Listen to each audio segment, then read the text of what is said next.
be here. So I'm very grateful to be here and have totally enjoyed hearing people, your stories, the work you do, the way you live out your love. It's just fabulous. Thank you. Well, my name is Tiffany Michelle, and I am a global leadership strategist. I'm a mother, and what that means is I actually work with leaders in compiling or collaborating their passions with their business in order to build and to grow in this global network. I believe in global community. I'm a global citizen, so I believe that all of us have the right to live authentically, but one of the things we have to do is drop the borders, drop the titles, drop the mask, and get to living. So that's me.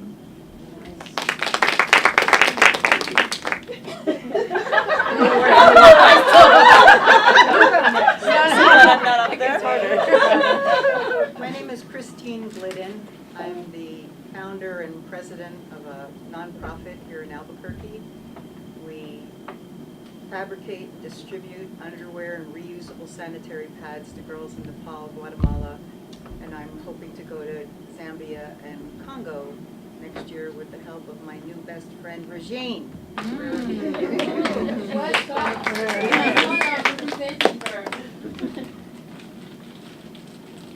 I am also an athlete. I'm a triathlete. I'm a mother also. I used to be a psychotherapist. I did that for 25 years with a specialty in addictions and also women's issues. And then I was a small business owner for a bunch of years. I was not born in New Mexico, but I was born to die here because this is where I belong. This is where my feet hit the ground and I feel more grounded. Ha ha. And more powerful and more effective than any other place on the planet.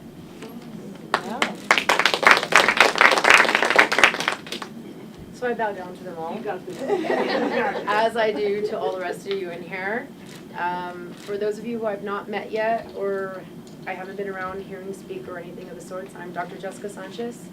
I am a medical doctor who decided not to practice traditional Western medicine.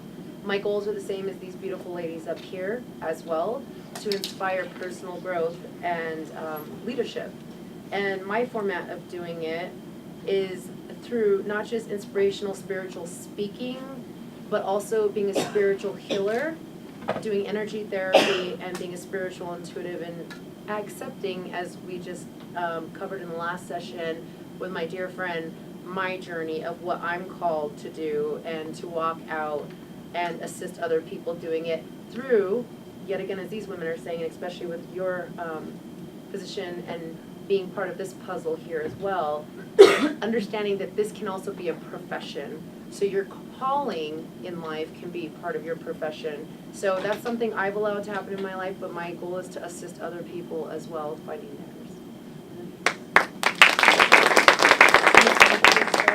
I get to start? I sat in the wrong place. Okay. I'm going to tell you a story about how everything I learned about leadership, I learned in the Canadian military. At 18 years old, unable to get an education because my parents couldn't afford it. So I promised myself I wouldn't do this. It doesn't go well with the majors bars at all. I was a newly minted second lieutenant, and what that means is I was an 18-year-old snot-nosed kid who thought they knew absolutely everything about everything, right? Because at 18, you are thoroughly invincible. And nobody on this planet knows as much as you do. And my father, who had been a regimental sergeant major in the British military, took me aside and said, just in case you wondered, you know nothing. I've been doing this for a long time, and you know nothing. When you go out there, the most important thing that you do as a leader is you own that buck that in every other organization gathers speed from the CEO until it lands at the desk lowest on the org chart. And that happens in companies around this world every day. Now, I'm 5'3". Woo! The tallest person in my unit was 7'4". I outranked him by a whole lot. And one of the things I had to learn, and it's a lesson all women need to learn, because we are worse to each other. Women make other women fail on a regular basis. Men don't do that. Now, I'm going to use that as a general term. There are men out there who are a waste of skin, and as such, aren't going to own any buck that they didn't make, right? So, my first introduction was one woman and 5,000 men. Now, under normal circumstances, I would say that that's pretty good odds. The problem is that as women, we don't communicate effectively, and we bundle our message in such a way that one small word causes an offense. And then we cut the string and we say, you are no longer worth my time. Okay, so back to those 5,000 men. I was assigned to be the officer of 200 men. I want you to think about that. 200 men who all speak a completely different language. We spoke English, but not exactly the same. I always tell people, separated by a common language. And we went to the obstacle course.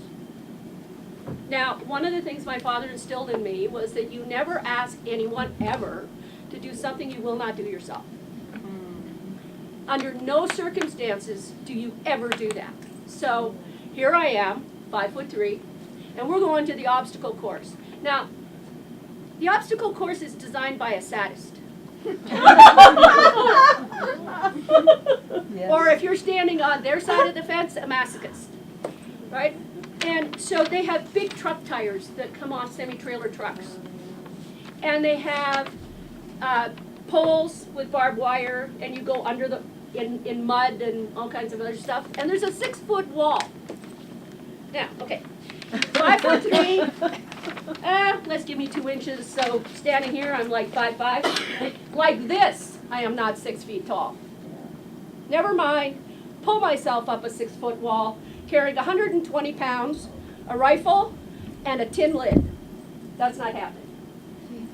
So my team gets together, and we're going through, and then one brave man, very brave man, said, you know, ma'am, you're a liability. And I stand there and look at him and think, liability? Who are you kidding? Of course I'm not a liability. I hit those truck tires, I could not get my feet in the holes. I had to go down those truck tires running on the edges of the tire. And of course they laughed because they thought that was really funny. And we get down to the end and they say, well, ma'am, we got a problem. And I said, what's the problem? And they said, well, we're going to let you go first. So now you've had your trial run, let's come back and try this again. So you're going to go first, and when you get to the wall, there, you get down like this, and you put your hands out like this, and we're going to have the next person who comes hit your hands, and you're going to throw them up on the wall. Guess who was number 2? 7'4", 325 pounds. He hits my hand, I fall on my backside, and they all laugh. And I thought, oh, this is going to be a very long day. So then they said, okay, how about if we put you in second place? Now, I don't know any women that I have worked with, and I have worked with a lot, that would have given me a second chance, okay? Because I'd screwed it up. So 7'4" runs down. He gets there, he grabs me by my foot. And of course, he's strong. He grabs me like this, he launches me into midair. I come down astride the wall. Oh. And of course, that smarts.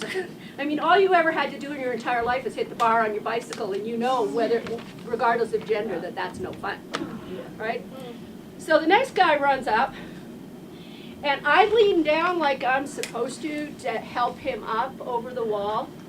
And the next thing I know, I'm airborne. I have come off that wall. I am laying on the ground like this, on my pack. I have lost my rifle, which is a complete no-no, and my helmet is somewhere over there, right? So then, huddle. And they said, well, you know, ma'am, you're like a liability. This is getting serious. If we were in the field, we'd all be dead. And I'm thinking of going, well, yeah, my sense of humor is about dead now. So I was the best shot. I was a first-class marksman. I have fired rifles since I was 4 years old and hunted with my dad. So I can hit anything. So they said, well, we're going to put you in third spot. The good thing is you'll be over the wall and no longer a liability.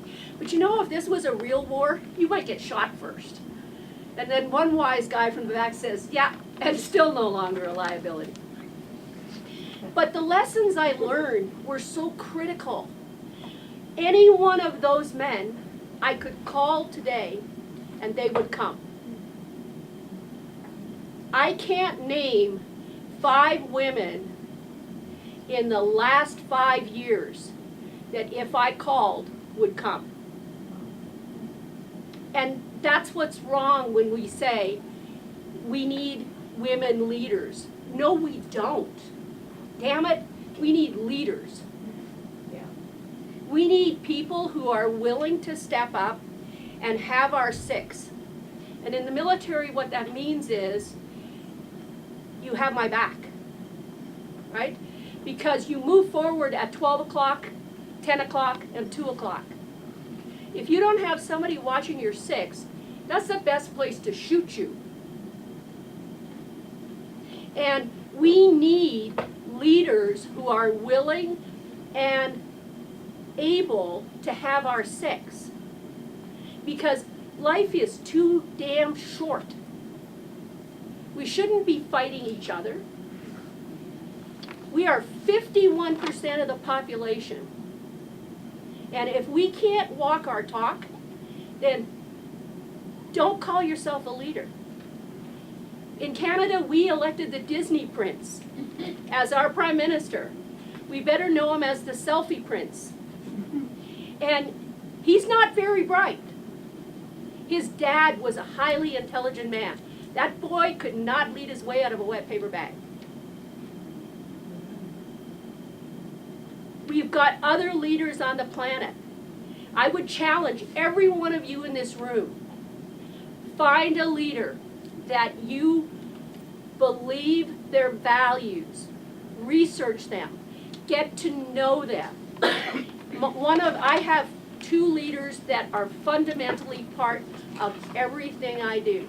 One is Winston Churchill, and the other is Nelson Mandela. There are lessons every one of us in this room can learn. If I was looking for a military leader that I think rocks, it would be Norman Schwarzkopf. That man walks in integrity as a general every day. He is fundamentally responsible for the success of Desert Storm. We need to stop dividing and start combining.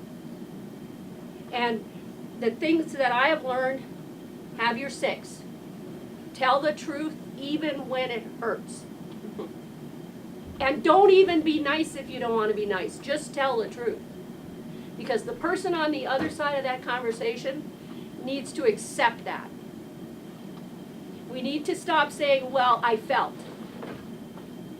I don't care what you felt. What I want is your reaction to what I said.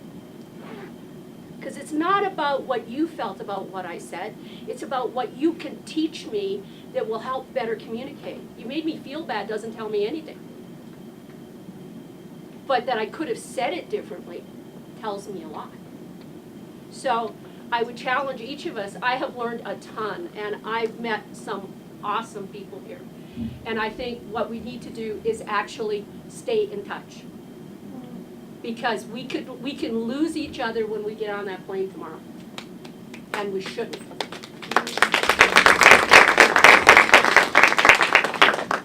Why are you looking at me? I'm trying to come up with a funny story. So this is awkward because I don't like sitting down, but I'm going to try and sit down. You don't have to. No, it's all good, it's all good. I agree with about 95% of what you're saying. And I know that there's a reason why we're on this panel. And I want to pick some things up because Merle was talking earlier in the first session. And he was saying something that I've been saying for I don't know how many years, because then I have to tell you how old I am. That's not going to happen. Right? So I tell my daughter, and that goes around the school. So he mentioned that everybody needs to be proud of their heritage. And that is something that I think we've lost I agree. as women and as people. Because of all of that, are you live streaming? No. Okay. Because of all of that, I'm going to use that word, bullshit that society has put on us. Okay? You are supposed to do this. Like somebody called me cute earlier. I'm not cute. Okay? No, I'm not cute. I might be beautiful, I might be ugly, I might be fat, I might be thin, but I'm not cute because that has me be a bow in my head, run around like little Marie from the Aristocats. That's not me. And I had to learn that, and I'm grateful for my grandmother. But what we need to acknowledge is that our heritage is crucial, and we can be proud of it. I am 200% Prussian. Please note it, 200. And I am fully aware of everything that the Prussians have done, that the Germans have done. And guess what? I wasn't really physically alive at that point, so it's okay. But here's where leadership and acknowledgement of your history comes in. The good, oh, we all love that. The bad, not so much. I used to be a history teacher. How long did it take the United States to include slavery in their history books? How long did it take to acknowledge Native Americans? They are the last ones who got citizenship in the United States. There's something wrong with that picture. Women were second to last. Okay. How long did it take for us in the United States to acknowledge all of that? That's why the rest of the world, even though the United States likes to say it's the leader of the world, is still a baby. Africa is much older, right?